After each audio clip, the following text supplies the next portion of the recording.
ತರಗತಿಯ ಸಮಾಜ ವಿಜ್ಞಾನದ ಮೌಲ್ಯಾಂಕನ ಪರೀಕ್ಷೆಯಲ್ಲಿ 2 ಅಂಕ 3 ಅಂಕ ಮತ್ತು 4 ಅಂಕ ಹಾಗೂ ಮ್ಯಾಪ್ನಲ್ಲಿ ಯಾವೆಲ್ಲ ಸ್ಥಳಗಳನ್ನು ಬರಬಹುದು ಅಂತ ಈ ಒಂದು ವಿಡಿಯೋದಲ್ಲಿ ನಾನು ಕಂಪ್ಲೀಟ್ ಆಗಿ ನಿಮಗೆ ತಿಳಿಸಿಕೊಡ್ತೀನಿ. ಫಸ್ಟ್ ಪಾರ್ಟಲ್ಲಿ ನಾನು ಬರೀ 1 ಮಾರ್ಕ್ ಕ್ವಶನ್ಸ್ಗಳನ್ನು ಕೊಟ್ಟಿದ್ದೆ. ಸುಮಾರು 64 1 ಅಂಕದ ಪ್ರಶ್ನೆಗಳನ್ನು ಕೊಟ್ಟಿದ್ದೆ. 10 12 ಅಂತಲೂ ಕೂಡ ಗ್ಯಾರಂಟಿ ಬರ್ತಾವೆ. ಸೊ ಇದರಲ್ಲಿನೂ ಕೂಡ ಬಹಳ ಕ್ವಶನ್ ರಿಪೀಟ್ ಆಗ್ತವೆ. 60-70 ವರೆಗೂ ಕೂಡ ನೀವು ರೀಚ್ ಆಗ್ತೀರಿ ಅಂತ ಹೇಳ್ತಾ ವಿಡಿಯೋನ ಲೈಕ್ ಮಾಡಿ, ಹೆಚ್ಚು ಜನರಿಗೆ ಶೇರ್ ಮಾಡಿ. ಚಾನಲ್ ಫಸ್ಟ್ ಟೈಮ್ ನೋಡ್ತಿದ್ರೆ ಸಬ್ಸ್ಕ್ರೈಬ್ ಮಾಡೋದನ್ನು ಮಾತ್ರ ಮರೆಯದಿರಿ. ಇನ್ನೂ ಪ್ರಶ್ನೆ ಪತ್ರಿಕೆಗಳನ್ನು ಹಾಕ್ತೀನಿ, ಅವುಗಳನ್ನು ಸಹಿತ ನೋಡಿ ಅಂಕಗಳನ್ನು ಚೆನ್ನಾಗಿ ಪಡೆದುಕೊಳ್ಳಲಿಕ್ಕೆ ಓದಿ ಅಂತ ಹೇಳ್ತಾ 2 ಅಂಕದ ಪ್ರಶ್ನೆಗಳು. ಫ್ರೆಂಚ್ ಕ್ರಾಂತಿಯ ಪ್ರಮುಖ ಘಟನೆಗಳಿಗೆ ನಾಂದಿಯಾಯಿತು ಹೇಗೆ? ಕಬೀರರ ಬೋಧನೆಗಳನ್ನು ತಿಳಿಸಿ. ಕರ್ನಾಟಕದಲ್ಲಿ ಸಿಗುವ ಪ್ರಮುಖ ಖನಿಜ ಸಂಪನ್ಮೂಲಗಳನ್ನು ಹೆಸರಿಸ್ರಿ. ಕರ್ನಾಟಕವನ್ನು ಶ್ರೀಗಂಧದ ನಾಡು ಅಂತ ಕರೀತಾರೆ ಏಕೆ? ನೆಕ್ಸ್ಟ್, ಶ್ರಮದ ಲಕ್ಷಣಗಳನ್ನು ತಿಳಿಸಿ. ಭೌಗೋಳಿಕ ಪ್ರದೇಶದ ಆಧಾರದ ಮೇಲೆ ಮಾರುಕಟ್ಟೆಗಳ ವಿಧಗಳನ್ನು ಹೆಸರಿಸ್ರಿ. ನೆಕ್ಸ್ಟ್, ವ್ಯಕ್ತಿತ್ವ ವಿಕಸನದಲ್ಲಿ ಸಾಮಾಜೀಕರಣದ ಪಾತ್ರ ಬಹಳ ಮುಖ್ಯವಾದದ್ದು ಸಮರ್ಥಿಸಿ. ಲೋಕಸಭಾ ಸದಸ್ಯರಾಗಲು ಇರಬೇಕಾದ ಅರ್ಹತೆಗಳು ಯಾವುವು? ಇಷ್ಟು 2 ಮಾರ್ಕ್ಸ್ ಕ್ವಶನ್ಸ್ ಇತ್ತು. ಇನ್ನು ನೋಡೋಣ 2 ಮಾರ್ಕ್ಸ್ ಕ್ವಶನ್ಸ್, ಆಮೇಲೆ 3 ಮಾರ್ಕ್ಗೆ ಹೋಗೋಣ. ಮಧ್ವಾಚಾರ್ಯರ ತತ್ವಗಳು ಶಂಕರಾಚಾರ್ಯರ ತತ್ವಗಳಿಗಿಂತ ಭಿನ್ನ ಹೇಗೆ? ಭಕ್ತಿ ಚಳವಳಿಯ ಪರಿಣಾಮಗಳನ್ನು ವಿವರಿಸ್ರಿ. ಕರ್ನಾಟಕದ ಪ್ರಮುಖ ವನ್ಯಜೀವಿ ಧಾಮಗಳನ್ನು ಹೆಸರಿಸ್ರಿ. ಮ್ಯಾಂಗನೀಸನ್ನು ಬಹು ಉಪಯೋಗಿ ಖನಿಜ ಅಂತ ಕರೀತಾರೆ ಏಕೆ? ಶ್ರಮ ವಿಭಜನೆಯ ಅನುಕೂಲಗಳನ್ನು ತಿಳಿಸಿ. ಗ್ರಾಹಕರಿಗಿರುವ ಹಕ್ಕುಗಳನ್ನು ಪಟ್ಟಿ ಮಾಡಿ. ಪಿತೃಪ್ರಧಾನ ಕುಟುಂಬದ ಪ್ರಮುಖ ಲಕ್ಷಣಗಳನ್ನು ತಿಳಿಸಿ. ರಾಜ್ಯ ವಿಧಾನ ಪರಿಷತ್ ಸದಸ್ಯರವರು ಯಾವ ಕ್ಷೇತ್ರಗಳನ್ನು ಪ್ರತಿನಿಧಿಸುತ್ತಾರೆ ಅಂತ ಕೇಳಿದ್ದಾರೆ. ಇನ್ನು ದೆಹಲಿ ಸುಲ್ತಾನರು ಕಲೆ ಮತ್ತು ವಾಸ್ತುಶಿಲ್ಪಕ್ಕೆ ನೀಡಿದ ಕೊಡುಗೆಗಳನ್ನು ತಿಳಿಸಿ. ಅಮೆರಿಕ ಸ್ವಾತಂತ್ರ್ಯ ಸಂಗ್ರಾಮಕ್ಕೆ ಕಾರಣಗಳನ್ನು ಬರೀರಿ. ಕರ್ನಾಟಕದಲ್ಲಿ ವಾರ್ಷಿಕ ಉಷ್ಣಾಂಶ ಮತ್ತು ಮಳೆಯ ಹಂಚಿಕೆ ಒಂದೇ ಸಮವಾಗಿಲ್ಲ ಏಕೆ? ಕರ್ನಾಟಕದಲ್ಲಿರುವ ರಾಷ್ಟ್ರೀಯ ಉದ್ಯಾನವನಗಳನ್ನು ಹೆಸರಿಸಿ. ಕೃಷಿಯು ಒಂದು ಮುಖ್ಯ ಉದ್ಯೋಗವಾಗಿದ್ದರೂ ಸಹ ಕೃಷಿಕರ ಸ್ಥಿತಿಗತಿ ತೃಪ್ತಿಕರವಾಗಿಲ್ಲ ಏಕೆ? ನೆಕ್ಸ್ಟ್, ಮಾರುಕಟ್ಟೆಯ ಪ್ರಾಮುಖ್ಯತೆಗಳನ್ನು ತಿಳಿಸಿರಿ. ಗ್ರಾಮ ಸಮುದಾಯದ ಲಕ್ಷಣಗಳನ್ನು ತಿಳಿಸಿರಿ. ವಿವಿಧತೆಯಲ್ಲಿ ಏಕತೆಯನ್ನು ಮೂಡಿಸುವ ಅಂಶಗಳು ಯಾವುವು? ಇನ್ನು ವಿಜಯನಗರ ಸಾಮ್ರಾಜ್ಯವನ್ನು ಆಳಿದ ಪ್ರಮುಖ ರಾಜಮನೆತನಗಳು ಯಾವುವು? ಕಾಶ್ಮೀರದ ಕಾರ್ಕೋಟ ಸಾಮ್ರಾಜ್ಯದಲ್ಲಿ ಆಳಿದ ಪ್ರಮುಖ ರಾಜರುಗಳನ್ನು ಪಟ್ಟಿ ಮಾಡಿರಿ. ಇನ್ನು ಭಾರತದ ರಕ್ಷಣಾ ವ್ಯವಸ್ಥೆಯಲ್ಲಿ ಕಾರ್ಯನಿರ್ವಹಿಸುತ್ತಿರುವ 4 ವಿಭಾಗಗಳನ್ನು ಹೆಸರಿಸಿರಿ.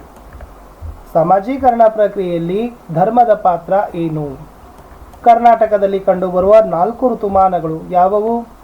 ಕರ್ನಾಟಕದಲ್ಲಿ ಕಂಡುಬರುವ ವಿವಿಧ ರಸ್ತೆಗಳ ಪ್ರಕಾರಗಳು ಯಾವುವು? ಹಣದ ವಿವಿಧ ರೂಪಗಳನ್ನು ಬರೀರಿ. ಪ್ರದೇಶಕ್ಕನುಗುಣವಾಗಿ ವಿಭಾಗಿಸಲ್ಪಟ್ಟಿರುವ ಮಾರುಕಟ್ಟೆಯ ಪ್ರಕಾರಗಳು ಯಾವುವು ಅಂತ ಪ್ರಶ್ನೆ ಇದೆ. ಇನ್ನು ಇಷ್ಟು ನಾವು 2 ಅಂಕದ ಪ್ರಶ್ನೆಗಳನ್ನು ನೋಡಿದ್ದೀವಿ.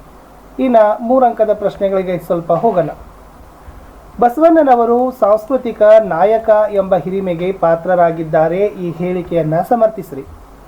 ಜೀಸಸ್ ಕ್ರಿಸ್ತರ ಬೋಧನೆಗಳು ಅತ್ಯಂತ ಸರಳ ಹಾಗೂ ಸುಲಭವಾಗಿ ಅನುಸರಿಸಬಲ್ಲವು. ವಿಶ್ಲೇಷಿಸಿ. ವಿಜಯನಗರ ಸಾಮ್ರಾಜ್ಯ ಕಾಲದ ಕಲೆ ಮತ್ತು ವಾಸ್ತುಶಿಲ್ಪ ಕುರಿತು ಬರೆಯಿರಿ. ಅವಿಭಕ್ತ ಕುಟುಂಬದ ಲಕ್ಷಣಗಳನ್ನು ವಿವರಿಸಿರಿ. ಮುಖ್ಯಮಂತ್ರಿಗಳ ಅಧಿಕಾರ ಮತ್ತು ಕಾರ್ಯಗಳನ್ನು ತಿಳಿಸಿ. ಕರ್ನಾಟಕದ ಕರಾವಳಿ ಪ್ರದೇಶದ ಲಕ್ಷಣಗಳನ್ನು ವಿವರಿಸಿರಿ. ಕಪ್ಪು ಮಣ್ಣು ಮತ್ತು ಕೆಂಪು ಮಣ್ಣುಗಳ ನಡುವಿನ ವ್ಯತ್ಯಾಸಗಳು ಏನು? ಕೈಗಾರಿಕಾ ವಲಯ ಅರ್ಥವ್ಯವಸ್ಥೆಯಲ್ಲಿ ಬಲಪಡಿಸುವಲ್ಲಿ ಪ್ರಮುಖ ಪಾತ್ರ ವಹಿಸ್ತಾ ಇದೆ ಹೇಗೆ? ಹೆನ್ರಿ ಫಯೋಲರ ಪ್ರಕಾರ ನಿರ್ವಹಣೆಯ ತತ್ವಗಳು ಯಾವುವು ಅಂತ ನಿಮಗೆ ಏನು ಮಾಡಿದಾರಪ್ಪ ಅಂದರೆ ಈ ಕ್ವಶನ್ ಪೇಪರಲ್ಲಿ ಇಂಪಾರ್ಟೆಂಟ್ ಕ್ವಶನ್ಸ್ ಅಂತ ಕೊಟ್ಟಿದ್ದಾರೆ. ಇನ್ನು ಈ ಕಡೆ ನೋಡುವ. ಅಹೋಮ ಮನೆತನವನ್ನು ರಕ್ಷಿಸುವಲ್ಲಿ ವೀರ ಯೋಧ ಲಚಿತನ ಪಾತ್ರವನ್ನು ವಿವರಿಸಿರಿ. ಯಹೂದಿ ಧರ್ಮದ ಬೋಧನೆಗಳನ್ನು ವಿವರಿಸಿರಿ. ನೆಕ್ಸ್ಟ್, ವಿಜಯನಗರ ಸಾಮ್ರಾಜ್ಯವು ಆರ್ಥಿಕವಾಗಿ ಸುಭಿಕ್ಷವಾಗಿತ್ತು ಅಂತ ಕೇಳಿದ್ದಾರೆ. ಸೊ ಇದನ್ನು ಕೂಡ ನಿಮಗೆ ಏನು ಮಾಡಿದಾರಪ್ಪ ಅಂತಂದರೆ ಪ್ರಶ್ನೆಗೆ ಉತ್ತರಗಳನ್ನು ಬರಲಿಕ್ಕೆ ಕೇಳಿದ್ದಾರೆ. ಮಗುವಿನ ಸಾಮಾಜೀಕರಣದಲ್ಲಿ ಶಾಲೆ ಪಾತ್ರ ಅತಿ ಪ್ರಮುಖವಾದದ್ದು ಅಂತ ಕೇಳಿದ್ದಾರೆ. ಇನ್ನು ಪ್ರಧಾನಮಂತ್ರಿಗಳ ಕರ್ತವ್ಯ ಮತ್ತು ಜವಾಬ್ದಾರಿಗಳನ್ನು ನಿಮಗೆ ವಿವರಿಸಲಿಕ್ಕೆ ಹೇಳಿದ್ದಾರೆ. ಕರ್ನಾಟಕದಲ್ಲಿ ಕಂಡುಬರುವ ವ್ಯವಸಾಯದ ವಿಧಗಳನ್ನು ಏನು ಮಾಡಿದ್ದಾರೆ ಹೆಸರಿಸಲಿಕ್ಕೆ ನಿಮಗೂ ಕೂಡ ಏನು ಮಾಡಿದಾರಪ್ಪ ಅಂದ್ರೆ ಪ್ರಶ್ನೆಗಳನ್ನು ಕೊಟ್ಟಿದ್ದಾರೆ. ಇನ್ನು ಮುಂದಿನ ಪ್ರಶ್ನೆ ಇತ್ತು, ಕರ್ನಾಟಕದ ಆರ್ಥಿಕ ಅಭಿವೃದ್ಧಿಯಲ್ಲಿ ಸಾರಿಗೆಯ ಮಹತ್ವದ ಪಾತ್ರ ವಹಿಸುತ್ತದೆ ಹೀಗೆ. ಭಾರತೀಯ ರಿಸರ್ವ್ ಬ್ಯಾಂಕಿನ ಕಾರ್ಯಗಳನ್ನು ವಿವರಿಸಿರಿ, ಮಾರುಕಟ್ಟೆಯ ಪ್ರಾಮುಖ್ಯತೆಗಳನ್ನು ಬರೆಯಿರಿ. ನೆಕ್ಸ್ಟ್, ಶಂಕರಾಚಾರ್ಯರ ತತ್ವಗಳನ್ನು ತಿಳಿಸಿರಿ. ಪುನರುಜ್ಜೀವನ ಚಳವಳಿಯು ವೈಜ್ಞಾನಿಕ ಆಲೋಚನೆಗಳಿಗೆ ಕಾರಣವಾಯಿತು ಹೇಗೆ. ಮಹಮ್ಮದ್ ಬಿನ್ ತುಘಲಕ್ ಜಾರಿಗೊಳಿಸಿದ ಆಡಳಿತ ಬದಲಾವಣೆಗಳು ಯಾವುವು. ಮಗುವಿನ ಸಾಮಾಜೀಕರಣದಲ್ಲಿ ಸಮೂಹ ಮಾಧ್ಯಮಗಳು ಪ್ರಮುಖ ನಿಯೋಗಿಯಾಗಿ ಕೆಲಸ ಮಾಡ್ತವೆ, ವಿಶ್ಲೇಷಿಸಿ. ಸಂಸತ್ತಿನ ಅಧಿಕಾರ ಮತ್ತು ಕಾರ್ಯಗಳನ್ನು ವಿವರಿಸಿರಿ. ಕರ್ನಾಟಕದ ಆರ್ಥಿಕಾಭಿವೃದ್ಧಿಯಲ್ಲಿ ಸಾರಿಗೆ ಹೆಚ್ಚು ಅನುಕೂಲಕರವಾಗಿದೆ, ಸಮರ್ಥಿಸಿರಿ. ಕರ್ನಾಟಕದ ಕೈಗಾರಿಕಾ ವಲಯಗಳನ್ನು ಹೆಸರಿಸಿರಿ. ಬ್ಯಾಂಕುಗಳು ಆರ್ಥಿಕಾಭಿವೃದ್ಧಿಯಲ್ಲಿ ಬಹುಮುಖ್ಯವಾದ ಪಾತ್ರವನ್ನು ನಿರ್ವಹಿಸ್ತವೆ ಹೇಗೆ. ನಿರ್ವಹಣೆಯ ಕಾರ್ಯಗಳ ವಿವಿಧ ಕ್ಷೇತ್ರಗಳು ಯಾವುವು. ಇನ್ನು ಯಹೂದಿ ಧರ್ಮದ ಉಪದೇಶಗಳನ್ನು ಪಟ್ಟಿ ಮಾಡಿ. ಶಿವಾಜಿಯ ಆಡಳಿತ ಪದ್ಧತಿ ವಿವರಿಸಿ. ಕೈಗಾರಿಕಾ ಕ್ರಾಂತಿಯ ಪರಿಣಾಮಗಳು ಯಾವುವು.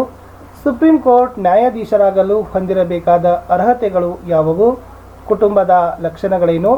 ಪಶ್ಚಿಮ ಘಟ್ಟಗಳಲ್ಲಿ ಕಂಡುಬರುವ ಪ್ರಮುಖ ಘಟ್ಟಗಳು ಯಾವುವು. ಕೈಗಾರಿಕೆಗಳ ಸ್ಥಾನೀಕರಣದ ಮೇಲೆ ಪ್ರಭಾವ ಬೀರೋ ಅಂಶಗಳು ಯಾವುವು. ಆರ್ಥಿಕಾಭಿವೃದ್ಧಿಯಲ್ಲಿ ದ್ವಿತೀಯ ವಲಯದ ಪ್ರಾಮುಖ್ಯತೆ ವಿವರಿಸಿ. ಮಾರುಕಟ್ಟೆಯ ಪ್ರಾಮುಖ್ಯತೆಯನ್ನು ಬರೆಯಿರಿ ಅಂತ ನಿಮಗೆ ಏನು ಮಾಡಿದ್ದಾರೆ ಕೊಟ್ಟಿದ್ದಾರೆ. ಇನ್ನು 4 ಅಂಕದ ಪ್ರಶ್ನೆಗಳನ್ನು ನೋಡೋಣ. ಕೈಗಾರಿಕಾ ಕ್ರಾಂತಿಯ ಪರಿಣಾಮಗಳನ್ನು ವಿವರಿಸಿರಿ. ಕಾಶ್ಮೀರದ ಕಾರ್ಕೋಟಾ ಸಾಮ್ರಾಜ್ಯದ ವಿಸ್ತರಣೆಯಲ್ಲಿ ಲಲಿತಾದಿತ್ಯ ಮುಕ್ತಪೀಡನ ಪಾತ್ರ ಅತಿ ಮಹತ್ತರವಾದದ್ದು ಹೇಗೆ. ಭಾರತ ಸಂವಿಧಾನದ ಪ್ರಮುಖ ಲಕ್ಷಣಗಳೇನು. ವ್ಯವಸಾಯ ಕರ್ನಾಟಕದ ಆರ್ಥಿಕತೆಯ ಬೆನ್ನೆಲುಬು ಹೇಗೆ. ನೋಡಿ, ಕರ್ನಾಟಕದ ನಕಾಶೆ ಬರಿಬೇಕಾಗಿದೆ. ಅದರಲ್ಲಿ ದಾಂಡೇಲಿ, ಮಹಾತ್ಮ ಗಾಂಧಿ ಜಲವಿದ್ಯುತ್ ಕೇಂದ್ರ, ಗುಡವಿ ಪಕ್ಷಿಧಾಮ, ನವಮಂಗಳೂರನ್ನು ಗುರುತಿಸಬೇಕು. ಇಲ್ಲಿ 4 ಅಂಕದ ಪ್ರಶ್ನೆಗಳಲ್ಲಿ ಅಲಾವುದ್ದೀನ್ ಖಿಲ್ಜಿಯ ಆಡಳಿತದಲ್ಲಿ ತಂದ ಸುಧಾರಣೆಗಳು. ರಿಲಿಜನ್ ಸುಧಾರಣೆಯು ಯುರೋಪಿನಲ್ಲಿ ಹಲವು ಬದಲಾವಣೆಗಳಿಗೆ ಕಾರಣವಾಯಿತು ಹೇಗೆ. ರಾಜ್ಯ ನಿರ್ದೇಶಕ ತತ್ವಗಳನ್ನು ರಾಜ್ಯ ನಿರ್ವಹಿಸಬೇಕಾಗಿರುವ ಕಾರ್ಯಕ್ರಮಗಳ ಮಾರ್ಗಸೂಚಿಯಾಗಿದೆ, ವಿಶ್ಲೇಷಿಸಿ. ಕರ್ನಾಟಕದ ಮಲೆನಾಡಿನ ಲಕ್ಷಣಗಳನ್ನು ವಿವರಿಸಿರಿ. ಕರ್ನಾಟಕದ ನಕಾಶೆಯಲ್ಲಿ ನವಮಂಗಳೂರು ಬಂದರು, ಬಿಳಿಗಿರಿ ರಂಗನ ಬೆಟ್ಟ, ತುಂಗಭದ್ರಾ ನದಿ, ಹಟ್ಟಿ, ಚಿನ್ನದ ಗಣಿಗಳನ್ನು ಗುರುತಿಸಬೇಕು. ನೆಕ್ಸ್ಟ್, ಶೇರ್ಷಾನ ಆಡಳಿತ ವ್ಯವಸ್ಥೆಯನ್ನು ವಿವರಿಸಿರಿ. ವಿಜಯನಗರ ಸಾಮ್ರಾಜ್ಯದ ವಿಸ್ತರಣೆಯಲ್ಲಿ ಕೃಷ್ಣದೇವರಾಯನ ಪಾತ್ರ ಮಹತ್ತರವಾದದ್ದು ಹೇಗೆ.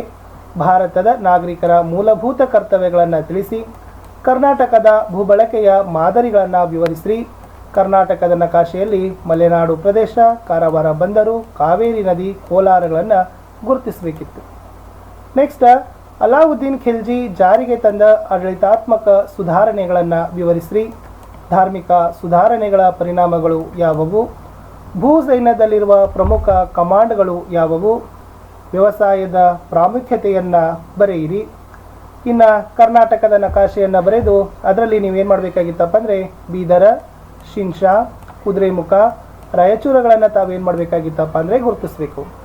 ಇಷ್ಟು ನಾನು 9th ಆಲ್ರೆಡಿ ಒಂದು ಬಿಡಿಸಿದ ಕ್ವಶನ್ ಪೇಪರ್ ಹಾಕಿದ್ದೀನಿ.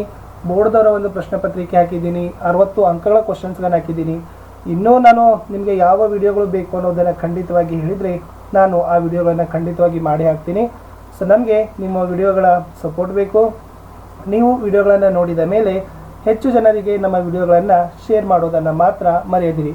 ನಿಮ್ಮ ಒಂದು ಲೈಕ್, ನಿಮ್ಮ ಒಂದು ಶೇರ್ ನನಗೆ ಭಾಳಷ್ಟು ಮೋಟಿವೇಶನನ್ನು ತಂದು ಕೊಡ್ತದೆ. ನಮ್ಮ ವಾಟ್ಸಪ್ ಚಾನಲ್ ಇದ್ದಾವೆ, ಟೆಲಿಗ್ರಾಮ್ ಗ್ರೂಪ್ ಇದ್ದಾವೆ, ಅವುಗಳಿಗೂ ಕೂಡ ಬಂದು ಜಾಯ್ನ್ ಆಗಿ. ಸೊ ಮತ್ತೆ ನಾನು ನೆಕ್ಸ್ಟ್ ವಿಡಿಯೋದಲ್ಲಿ ನಾನು ಕ್ವಶನ್ ಪೇಪರ್ಗಳನ್ನು ಸಾಲ್ವ್ ಮಾಡ್ತಾ ಇದ್ದೀನಿ. 2-3 ಕ್ವಶನ್ ಪೇಪರ್ಗಳು ಬರ್ತಾವೆ. ಖಂಡಿತವಾಗಿ ಅವುಗಳನ್ನು ನೋಡಿ ನಿಮ್ಮ ನಾಲೆಜ್ಗಳನ್ನು ಹೆಚ್ಚು ಮಾಡ್ಕೊಳ್ಳಿ.